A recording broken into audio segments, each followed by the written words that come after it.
And now, here's your host of Shaping Success, Wes Tankersley.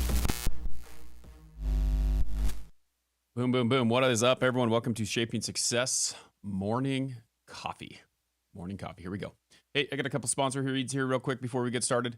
If you are looking for a refinance, which I'm going to tell you right now, interest rates are going down really low because, they are. Give my friend Sean Loveland a call at Castle & Cook Mortgage right now. He gets quick quotes, great advice, full and standard and unique loan options, including payment assistance. Make Sean a must when considering buying or refinancing. Give Sean a call today, 284-447-7205. Sean is who I will be using to refinance my house here pretty quick because it's almost there. Interest rates are dropping. When we bought our house, we had a pretty high interest rate.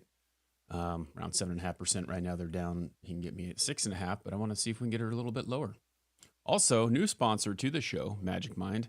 I have been using Magic Mind for a while now. They sent me a couple of these, or not a couple of these, actually like a 12-pack of these energy shots that are made with matcha, and then they have lion's mane in them, things like that. Really cool stuff. Helps you get that energy you're looking for. And you know what's really cool about it is I got my morning coffee here, and I'm going to drink this with my morning coffee because, I'm tired. Really cool thing about this is if you order some right now, they're using my code Shaping Success 20, and this is only through January, but you can get 1 month for free when subscribing for 3 months on their website. That's Shaping Success 20 is the code you want to use. So very cool to get a couple sponsors. The tough thing about sponsors is always saying things the way they want to say it, they want you to say it. So hopefully we get this figured out pretty soon. But cheers, it is Monday the 15th, and I was just putting it in an episode. There's actually going to be a regular interview episode with Robert Watson today. So Robert Watson and I have started doing Wednesday. He's been joining me on the Wednesday morning coffee. He's got a book called R.S. Victorious coming out, and we've been breaking that down, which it's really cool because it goes hand in hand with what we do here at Shaping Success and what we're trying to do. For those of you joining here on YouTube, thanks for hanging out. Nikki, I see you. Looks like we've got a couple people hanging out there. If you are on TikTok, you can always subscribe to YouTube and get in on the conversation over here. I am watching you kind of going back and forth between the two, but I'm trying to get the YouTube where people will hop on there. This is a morning type show. I've been doing it for, I think it's over 30 episodes now. So been doing it for quite a while. Monday through Friday, 5 o'clock Mountain Time, which is 4 Pacific. So everyone's probably still in bed at 4. But if you're joining on TikTok, please tap the screen. Please share this. Help get people in here so we can keep this thing going. Today, I was thinking about something. I was talking to a friend of mine. He's not in here right now, but he was the Minute of the House podcast, and he was getting ready to go to a concert last week. Really cool. He got to hang out with them, sit backstage with the band, all that stuff. And we were talking back and forth on Instagram about it. And he brought up this thing to me. And he was talking about, like, for Christmas, it was a gift that he got was to go to this concert and sit in the back and, be backstage with him, hang out with the band and a bunch of other things. And it was really cool for him. And I started thinking about it and started talking about how experiences versus like physical gifts. Gosh, dang it, I bumped my mic. Bad mic discipline. Experience is against monetary things like shoes, cars, houses, things like that. And I wanted to challenge you to kind of think about that. Okay. And it's funny because a couple years ago, I got, it's been more than a couple years ago. It's about 5 years ago. My wife bought me tickets to go see Weezer, right? And this is along the thing that Richard going to the concert or whatever. But my wife bought me tickets to go see Weezer. I've listened to Weezer for a very long time. Really cool band. You like them, you love them. You don't, who cares? Think of the band that you like, you love, you want to be at their concert or whatever, and think about those experiences that you have had. Now, I want you to think about, what did you get for Christmas 5 years ago? Can you remember that? I can't. I'm sure I got like a pair of shoes because I always want shoes. I'm sure I got like some clothes or something, but I cannot remember for the life of me what I got for Christmas 5 years ago. But I can remember sitting in that concert watching Rivers Cuomo on a boat rolling around the Idaho Center singing. And that is crazy. So do we value those experiences more than we do monetary things or physical things, right? The connection. And so a lot of times we get lost in the fact that we don't do that anymore. And I realized like this weekend when I was out with my daughter. So it snowed here, right? We got a huge snowstorm. Not huge. I mean, we got a big snowstorm. It snowed in Idaho and more places, and there's a lot of people who got a lot more snow than we did. But we got like 6 to 8 inches, depending on like where you're standing on the property. And there was a lot of snow. And I started to think about it. I went outside and I started shoveling the snow yesterday, which was a hassle. I should have shoveled it the night before and got started on it so that it wasn't as bad as what it was. But it's like, it's freezing cold outside. I'm not going to go do it. Normally I would, and I will start doing that more. I also realize that I need to get a snowplow for my four-wheeler. I actually need one because our driveway is a big, long driveway, and you can't shovel it with a shovel. So we get more than what we got, we'd be in trouble. Luckily, thankfully, my neighbor next door rolled up as I was shoveling my driveway, which is concrete. You know, you get the concrete shoveled part out in front of the garage, but all the gravel part, not so much. Neighbor rolls over and says, "Hey, would you like me to do that for you?" And we had a really good conversation and talked about that, stuff like that. And then he plowed my driveway for me. So it was kind of nice because he's got one for his four-wheeler. I need to get one. But anyway, I got done with that. And when I was done, I was tired, cold, and I went inside. My wife's like, "The kids have been dying to go play in the snow. They've been waiting for you to finish this." And I was like, "Oh, I don't want to do it." But I did it. So I went outside, I warmed up the four-wheeler because I was thinking, I remember doing some stuff when I was a kid, getting hauled around on the snow behind a snowmobile, actually, which I don't have a snowmobile, and nor will I ever have one because I can't afford it. Maybe one day, but I just don't have the desire to be going out and playing in the snow all the time. But my kids were able to,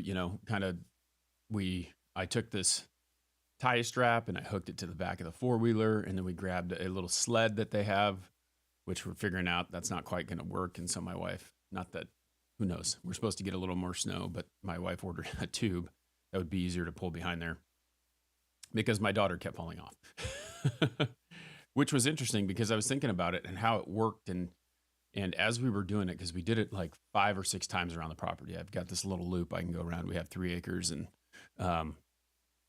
I was cruising around, hauling her on the little sled. And I kept telling her, because she kept letting go and she kept falling off and she kept trying. I'm like, "You got to do this, you got to do that." And I was getting angry because she kept falling off. And then I started to think about it. And I'm like, she doesn't know how to do this. And these are not experiences that she's had before. And, I told her one time, I was like, "Oh, we're done. This is the last one because I can't do this anymore. It's driving me crazy because I told you to hang on. You're not hanging on. You keep falling off. You keep having a fit about falling off. If you can't have a good attitude about it, then, whatever." And I went back and forth. And then every time we did it, it started getting better. And I kept going, "Oh, okay, one more time. Well, what I was realizing is that she doesn't understand how it works. And I do. And I'm 43 and she's 10 and she doesn't really get it.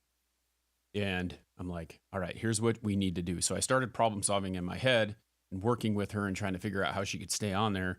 And then we ended up getting it. But it was like, snow's a weird deal. All right. So the first time we tried it, we were sitting on an inner tube that pulling through powdery snow, which is going to take forever. And you think about a ski run, if you've ever been on a ski hill, typically it's groomed. But if you go through powder, it's much harder to go through, or it's a little bit different experience. And they pack the snow down on a groomed hill so that it's easier to ski down and you glide a little bit easier and whatever. So basically what we're doing is we're packing the snow down as we go. And so the first time around, we had to make a path, and we got the path. And then I started to talk to her about, well, here's what you need to do, because where the tire tracks are is an easier place to stay because it's already been packed down by the tires. But in the middle, you got these two tire tracks and you got this swell of snow in the middle, and you can't stay on that because it's powdery and you're in this little sled and you're trying to steer a little bit better. So if you get in that tire path, and I'm going to stay in the tire, I'm going to keep my four-wheeler on those tracks, then it'll be better for you as you go around there. So first time was a little rough. She fell 5 or 6 times. Second time around, she fell like 3.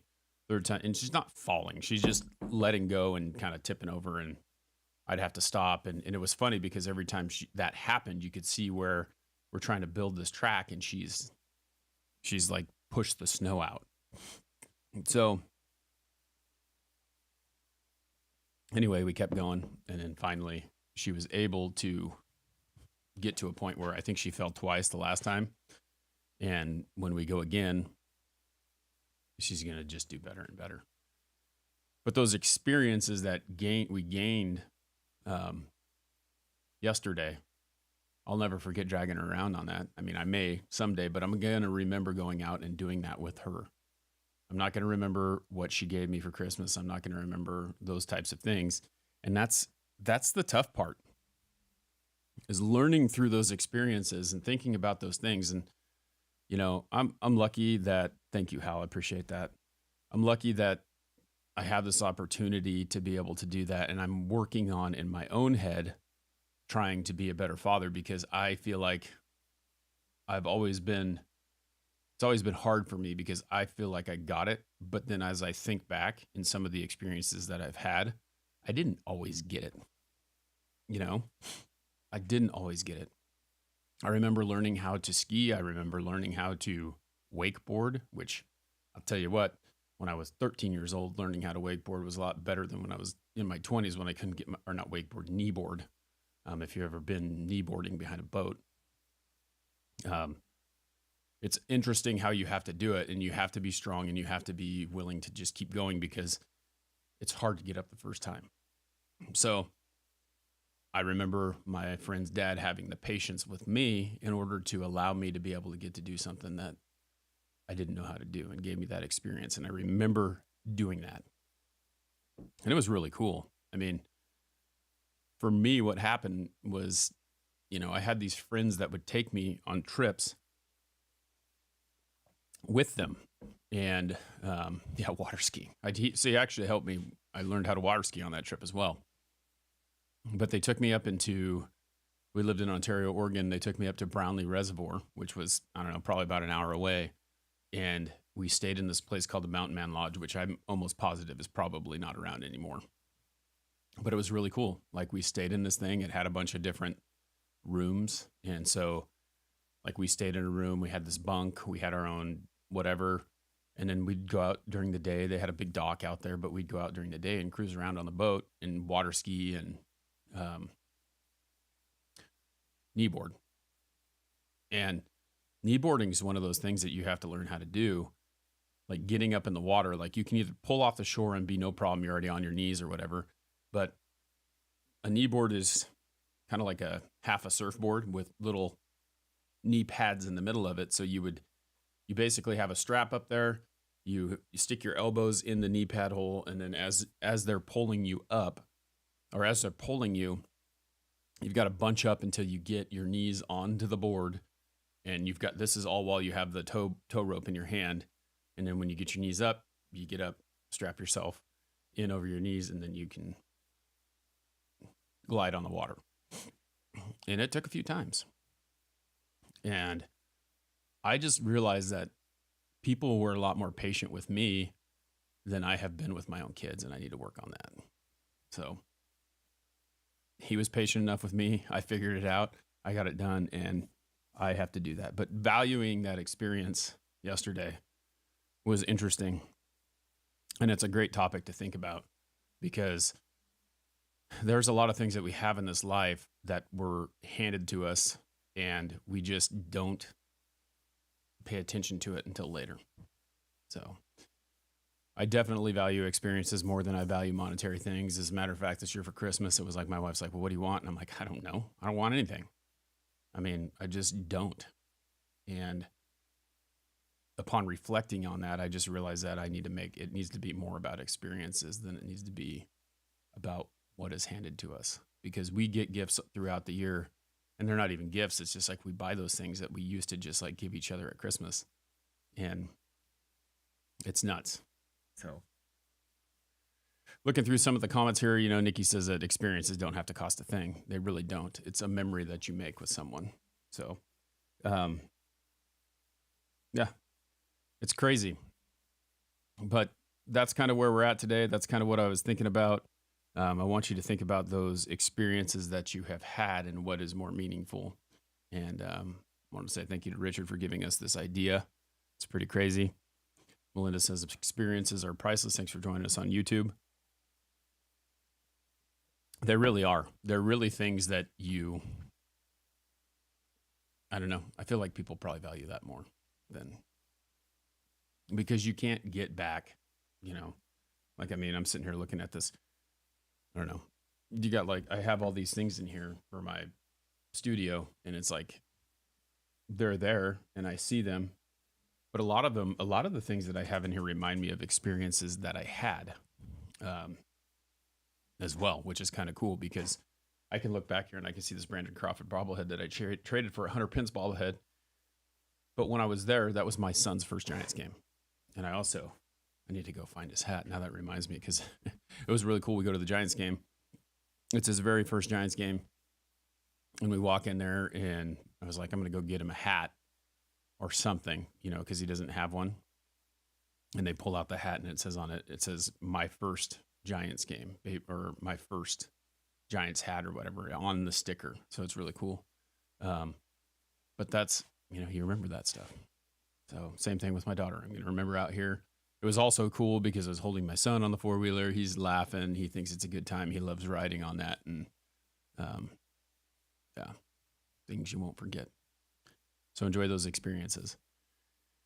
That is all I got for you today. We'll be back tomorrow with another edition of Morning Coffee. Super cool to think about that. Thank you to our subscribers, my two Patreons, Nikki and Anna. If you guys want to join Patreon for as little as $3 a month, you can join Patreon. Go to westankersley.com and you can click on the Patreon icon. Get in there, join that. You get some gifts and things like that. We do some extra episodes that you will not see. Like if I do an interview with someone, I'm going to throw that in there. I'm also going to start recording some bonus episodes that you can listen to, and only you'll be the only one who gets to hear those on Patreon. Also, we have our TikTok subbers. We appreciate you. That is Twisted D, Tanya Sue. Thank you for subscribing. Michelle, and Nikki the Bacon Lover. Till next time, I challenge you guys to find the shape of your success. Thanks for your support, and we'll see you tomorrow.